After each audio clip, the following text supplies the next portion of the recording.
Estamos listos, Milton, amigos, para empezar, contarles quiénes nos van a acompañar en breve. Estará con nosotros Yacu Pérez, candidato a la presidencia, para seguir ampliando sus propuestas de campaña.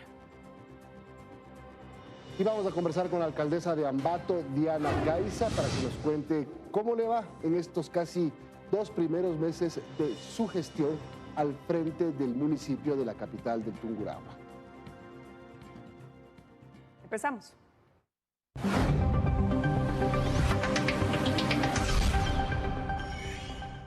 Hablando del clima, vienen estas imágenes. Anoche en Guayaquil y en cantones aledaños se registró una lluvia de intensidad moderada acompañada de rayos y truenos, lo que incluso complicó la movilización en varios sectores de la ciudad. Además, un rayo cayó sobre la subestación La Rioja y afectó el sistema de distribución de electricidad en diferentes urbanizaciones de Daule y San Borondón. Sí, ante esto, el INAMI emitió ayer una nueva alerta meteorológica vigente del 5 al 10 de julio de este año, donde se advierte sobre lluvias de variable intensidad con tormentas y ráfagas de viento ocasionales. Se presentarían, dice el comunicado, en varias zonas del país durante las tardes o noches. En la región litoral, los eventos más intensos se presentarán de manera dispersa, con mayor énfasis las tardes y parte de las noches desde el 5 hasta el 8 de julio. Es probable que existan lluvias muy intensas de manera aislada en el interior de la región, mientras que no se descartan eventos ocasionales en la región insular. En la región amazónica se esperan lluvias de intensidad moderada en gran parte de la región y fuerte también con mayor probabilidad al norte y en la estación de la cordillera oriental. Y en la región interandina se esperan lluvias de variable intensidad con mayor probabilidad e intensidad en las localidades ubicadas en las estribaciones de la cordillera oriental y occidental.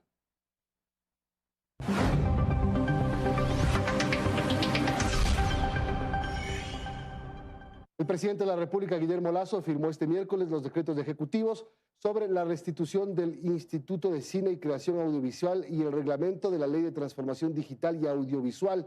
De esta manera se fomentará la industria cinematográfica nacional y se posicionará a Ecuador como destino de interés para producir cine de calidad. El instituto se centrará en la formación de camarógrafos, iluminadores, escenógrafos, vestuaristas, además de directores, guionistas y productores, además de otras necesidades que tiene el séptimo arte. En cuanto al reglamento de la Ley de Transformación Digital y Audiovisual, el instrumento presenta mecanismos para atraer la inversión extranjera en la producción audiovisual y para implementar proyectos que fortalezcan la industria digital. Para la construcción de este reglamento participaron más de 40 actores de la sociedad y gremios académicos, empresarios y asociaciones.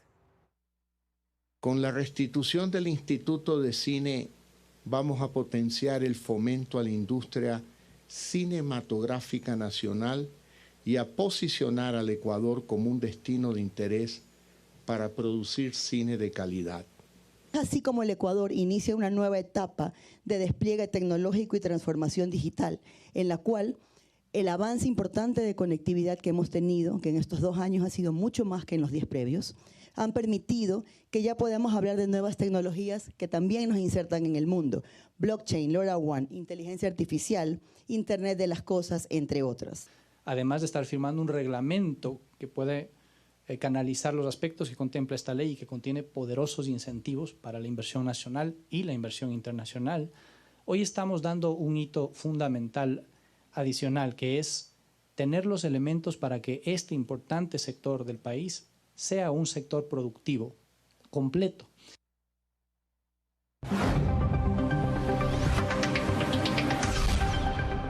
La comisión que analizó la situación del Fondo de Pensiones del IES presentó su informe con las propuestas de reforma que se deberían realizar para darle sostenibilidad. Belén Merizalde nos explica más enseguida. ¿Qué tal? Así es, la comisión presentó estas propuestas que finalmente no son vinculantes, pero que sí constituyen un insumo para que la sociedad las empiece a debatir. Los comisionados señalan, por ejemplo, que se debe separar el seguro de salud del seguro de pensiones y que cada uno tenga su propio gobierno. Ahora sí, concentrándonos en el fondo de pensiones, la propuesta plantea que se mantenga la aportación del 11,06%, pero que ésta se aplique también al 13º y 14º sueldo. Esto porque los jubilados cobran 14 pensiones en total. También se propone que para jubilarse se mantengan los 60 años, pero se incremente el tiempo de aportación gradualmente. Por ejemplo, si actualmente usted se jubila con 60 años y 30 de aportación, en 10 años el cambio sería 60 años de edad y 35 de aportación.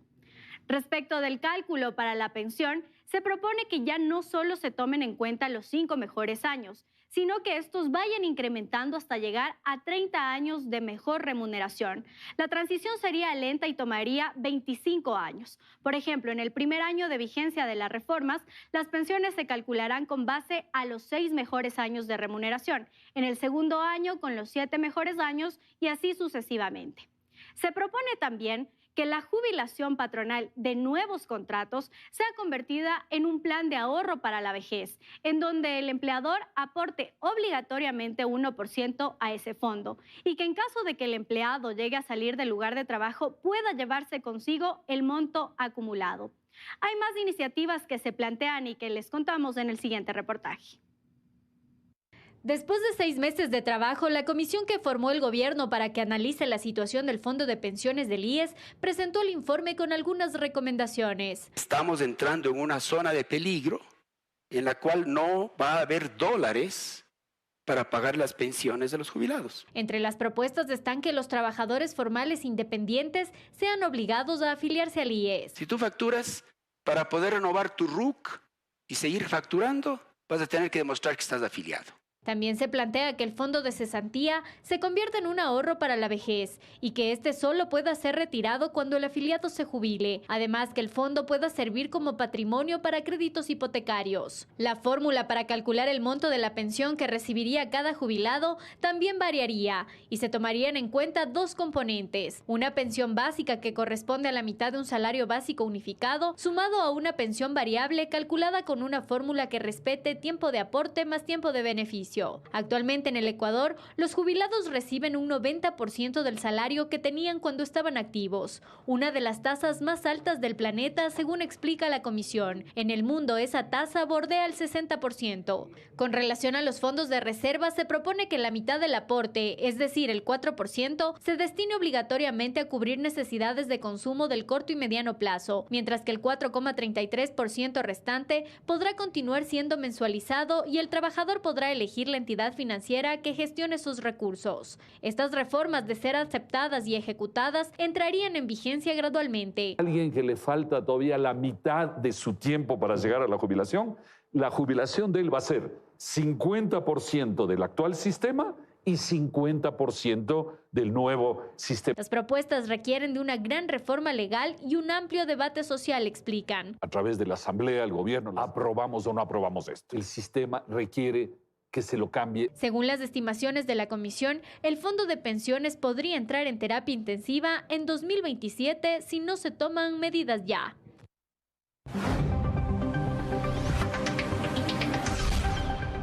Otros temas, en Galápagos, una turista norteamericana fue atacada por un tiburón mientras hacía snorkel en el islote Mosquera. Ella fue trasladada vía aérea a Guayaquil para continuar con su recuperación. La mexicana que trabajaba en Estados Unidos como enfermera contó que en un inicio no se dio cuenta que el animal había atacado. El EQ 911 registró la alerta cerca de las 13 horas del 4 de julio desde la isla Baltra. En horas de la tarde, la turista está mordida por un tiburón en Islas Galápagos. Como lo mencionábamos, pues arribó a Guayaquil en un avión naval para ser intervenida en esta casa de salud. A su llegada fue trasladada en una ambulancia acompañada de algunos familiares y varios especialistas quienes la tratarán para su recuperación. De repente sentí pues como un golpe, entonces no me di bien cuenta de qué era, pero como cuando estaba nadando sentí la pierna más entumida y un poco más pesada. Entonces luego vi que llegaba un pelícano cerca de mí y cuando volteé ya vi que había sangre. Darle los primeros auxilios dentro del área de la emergencia para su posterior entrada al centro quirúrgico y asimismo hacer lo correspondiente a la parte quirúrgica, ¿no? Que era la limpieza de la herida y la aproximación con el médico, en este caso especialista, que realizaba la actividad quirúrgica.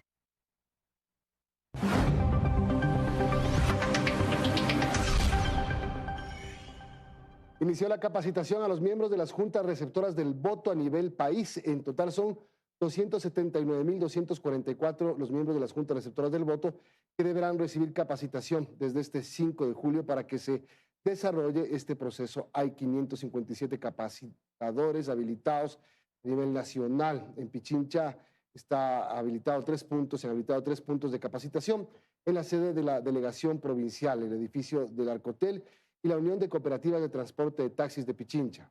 ¿Qué ocurre en caso que el ciudadano no asista a esta capacitación? Pues será sancionado con el 10% de un salario básico unificado, es decir, $45, y si no acude el día de las elecciones a integrar la mesa, esta multa será del 15%.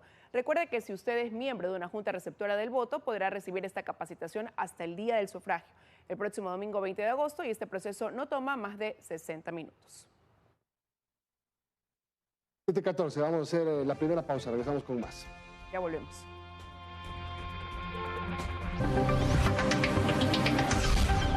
Empezamos este bloque de información con la preocupante situación del cantón Durán en la provincia del Guayas, que vive asediado por el crimen. Al menos 20 muertes violentas se han registrado durante los primeros 5 días de julio en Durán. Este miércoles no hubo clases en esta unidad educativa pública en la Primavera 2, pues hay temor. Y es que al pie un hombre fue asesinado por sujetos que lo bajaron de una camioneta para ejecutarlo a sangre fría. Esta se suma a la veintena de asesinatos que se han registrado en los primeros 5 días de julio. En este corto lapso se contabiliza una cuarta parte de las muertes violentas registradas desde enero en Durán, que ya son al menos 80. En las calles hay temor, y eso se evidencia en zonas comerciales, donde propietarios de negocios han preferido simplemente ya no abrir. Y los que sí lo hacen han reducido sus horarios de atención y ya no trabajan por las noches. Para no correr peligro, no correr situaciones difíciles dando esta integridad, tengo que cerrar el local. Otros han puesto cámaras, han redoblado la seguridad para seguir atendiendo, aunque confiesan que la clientela ha bajado y no saben cuánto tiempo podrán soportar. Están también aquellos que ya han decidido tirar la toalla. Yo inclusive puse en venta para tratar de buscar y ir por otro lado. El Recreo, Los Helechos y Primavera son consideradas zonas calientes, pues la mayoría de muertes violentas se registran en estos puntos a los que ya incluso algunos taxistas prefieren no ir. Ya no estamos prestando el servicio para esos sectores. Los crímenes se han disparado en la última semana, aunque la policía considera que en números generales la situación está controlada aún. Y es que entre abril y mayo las muertes violentas en este cantón se redujeron en un 70%. Por la presencia de grupos especiales de las Fuerzas Armadas, cuyo trabajo ha terminado en Durán. Pero, en medio del repunte de hechos violentos, la policía coordina acciones para retomar el trabajo en conjunto. Está tratando de coordinar para hacer nuevamente un apoyo de ellos hacia nosotros. Por la tarde, luego de estos testimonios y entrevistas, la Primavera 2 fue escenario de otra muerte violenta. El alcalde de la ciudad exhortó al gobierno a tomar medidas urgentes para restablecer el orden en las calles. El general Milton Rodríguez es el nuevo comandante de la Fuerza de Tarea Conjunta Esmeraldas. Reemplazará en el cargo al general Alexander Leboyer, quien estuvo por 13 meses dirigiendo la Fuerza de Tarea Conjunta de Esmeraldas, activa desde junio de 2022. Se creó por el incremento de la violencia en esa provincia, la actividad de grupos de delincuencia organizada. Según informó el Comando Conjunto, en estos 13 meses de operaciones militares en esa provincia se logró la captura de 10 cabecillas de grupos delincuenciales y se ha detenido a 362 ciudadanos relacionados con varios delitos.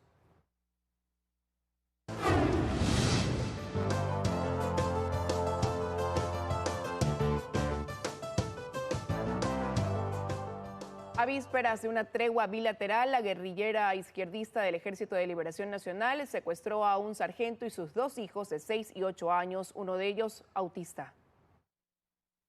A partir del 3 de agosto, la tregua incluirá el fin de extorsiones y secuestros.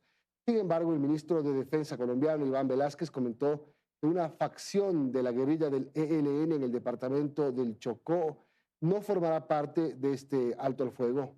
Por el contrario, se encuentra en paro armado.